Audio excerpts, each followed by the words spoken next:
the Supreme Court. America's Got Talent, but for laws and stuff. From the moment Amy Coney Barrett was sworn in, it was only a matter of time before the Supreme Court started restoring America back to its factory settings. And in the last few weeks, they decided that church and state should get a little cozier. They decided that America's real gun problem is that there aren't enough of them. And they decided that coochies are state property. And today, as they were closing out their term, they decided this. The big news out of the U.S. Supreme Court. The High Court just handing down their final two decisions of this historic term. First, a major environmental case. The court deciding 6-3 in favor of sharply curbing the EPA's authority to regulate greenhouse gas emissions. This is a big setback for the Biden administration for its efforts to restrict global warming. Wait, what? The Supreme Court ruled that the Environmental Protection Agency does not have the authority to protect the environment? So what is their job now? It's going to look at the environment and be like, oh shit! All right, that was a good day at work. You guys want to get some drinks? And by the way, I don't know if it's the same for you. It's always weird to me how the news in America frames some of these stories, you know? Like, this is a defeat for the Biden administration. It is a defeat for human life. It has nothing to do with Biden. You realize if we don't get it under control, climate change is going to wipe us off the planet, right? And still these news anchors are going to be underwater like, will the rising sea levels hurt the Democrats or will it help the Republicans in the midterms? And by the way, just so you understand, this ruling might not just be about the carbon emissions. A lot of experts believe the logic of today's ruling makes it harder for the government to regulate anything unless Congress specifically passes a law to do it. Because you see, right now, a lot of regulations are made by agencies, like the FDA, they will handle like food, you know, the CDC with public health, the BRB with ignoring text messages. And I know these agencies aren't perfect, don't get me wrong, but could you imagine if Congress had to approve, like, vaccines? Imagine if you had to wait for them. It would have never happened. We'd still be locked in our houses, clapping out of our windows, because Congress couldn't convince Marjorie Taylor Greene that needles weren't actually a space alien conspiracy. Then where did they come from? The one thing that's clear is that from environmental regulations to abortion, to guns, to school prayer, to voter rights, this is one of the most radical Supreme Courts in American history. And by the way, people agree on that from across the political spectrum.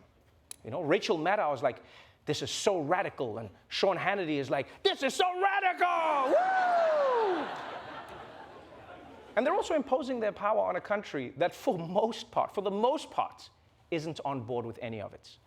Right? Which is why many liberals are now calling for some major reforms, like adding more seats to the court, or imposing term limits, or setting up a trap for Brett Kavanaugh. You never know. It might work. But let's move on. Let's move on from the people handing down the judgments to the people receiving them. This week, we saw two major sex trafficking cases come to an end. One was with R. Kelly, R&B legend and guy we wished had stayed trapped in a closet. And the other was Ghislaine Maxwell, windowless van in human form. And the good news is, they're going to have a long time to think about what they've done.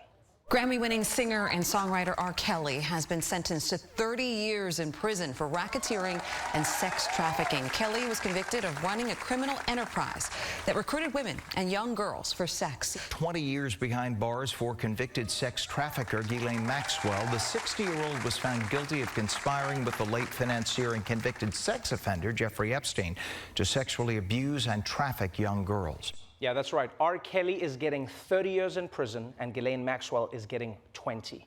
And once again, we see that women are only earning 2/3 of what men get.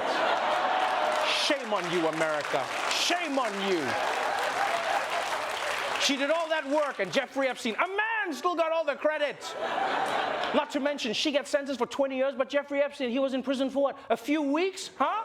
And then Hillary got him out? Huh?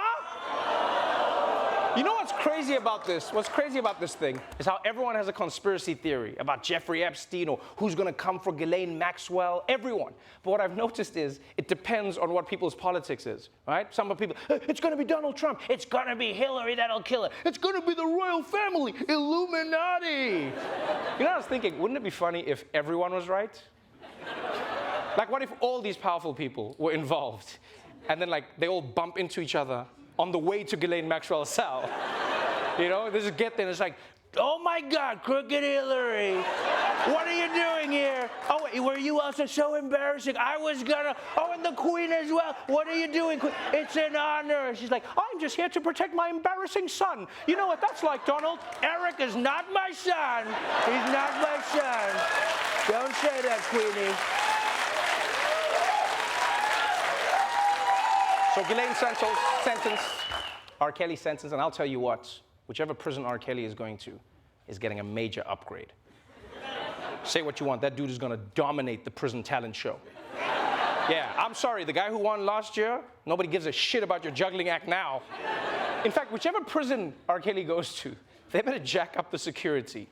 Because once R. Kelly sings, I don't care how much you hate him, nobody can stop. No one can stop themselves from dancing. Yeah, he'll start singing Step in the Name of Love, and the gods are going to be like, step, step, step. Somebody stop him! Round and round. No! Separate and bring it back. Now let me see it. Nobody can stop.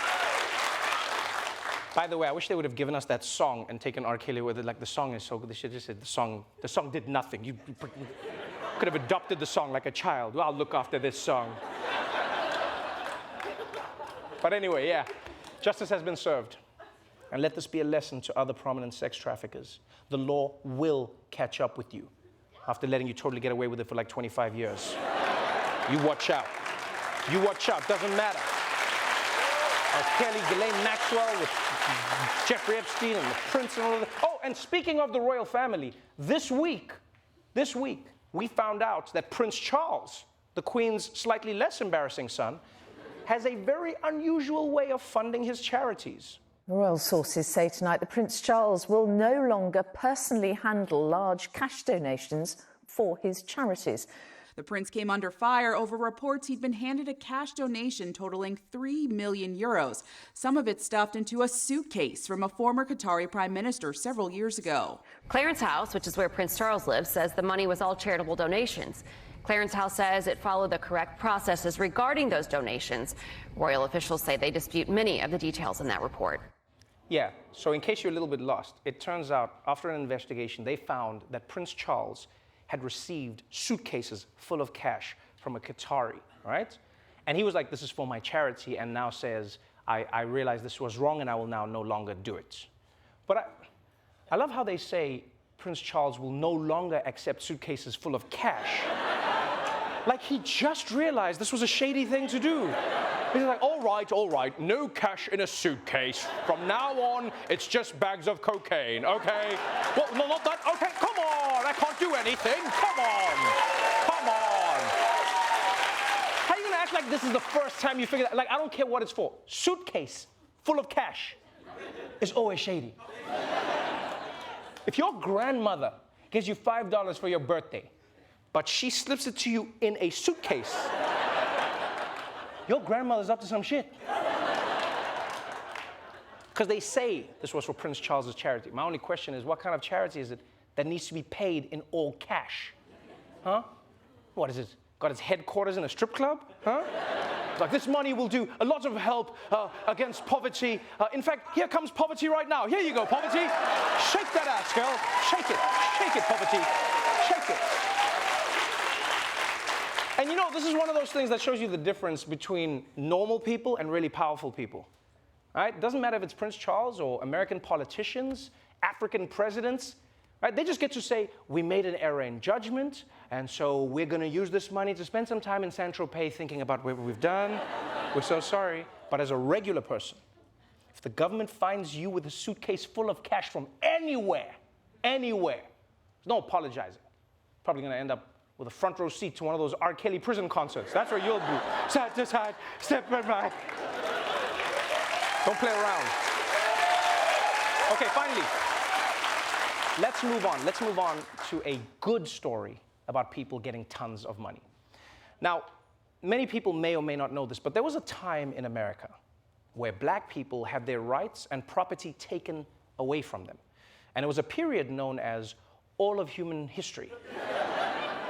And that may seem as a shock for many of you to hear, especially if you go to school in Florida, but it is true.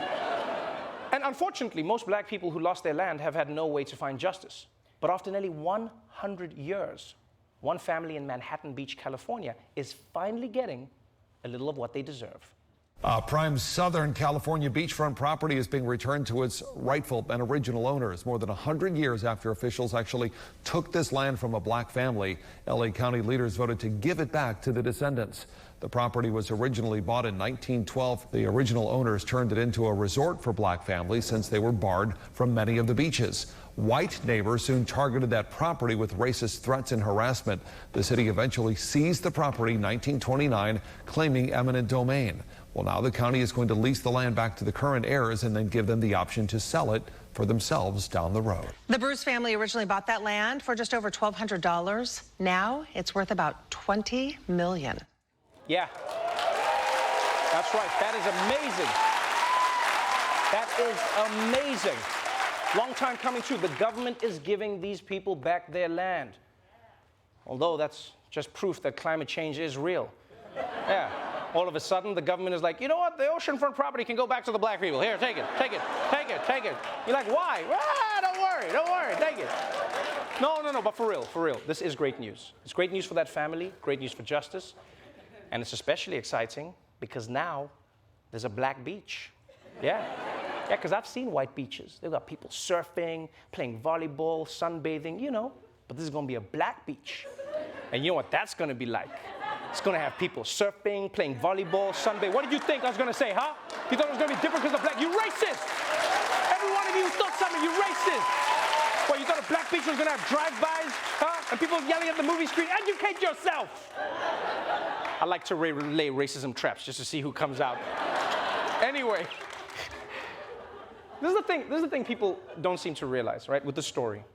The property is now worth $20 million. Right? It was bought for $1,200 back in like the 1920s. And that's what people don't get, is how black Americans have been held back, right?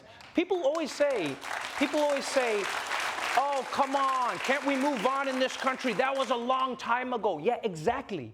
And in that time, black Americans could have built wealth. That's what the whole point is, it's time. You see this all over America, all over the United States. You see this. I mean, look at New York.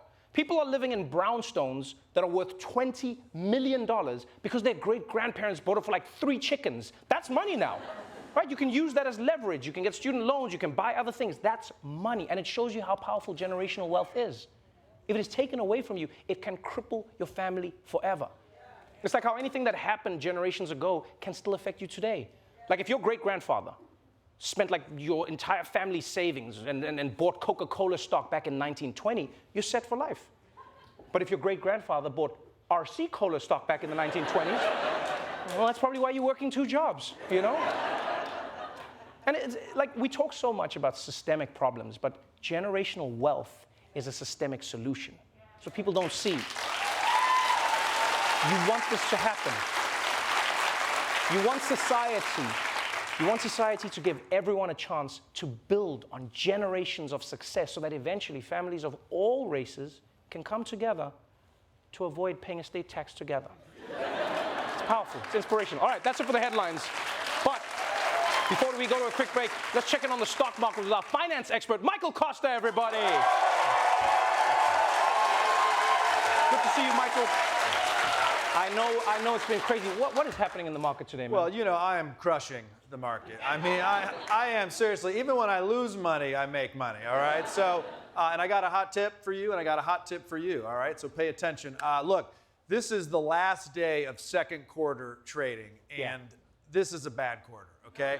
I haven't seen a quarter this bad since my dog swallowed a quarter, okay? And I was at the bodega, I was 25 cents short for a bag of chips, so I just had to wait for him to shit it out, okay?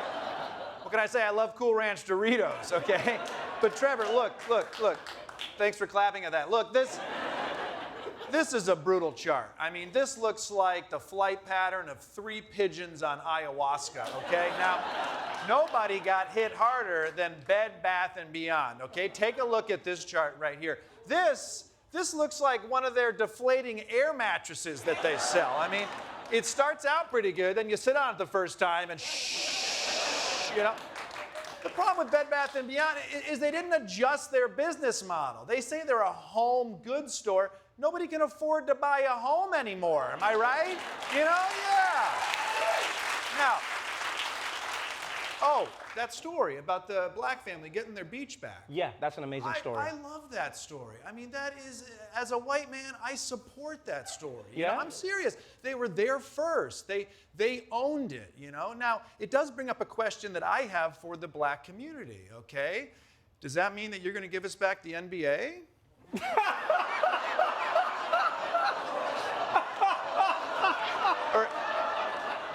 or the NFL? Or the Daily Show?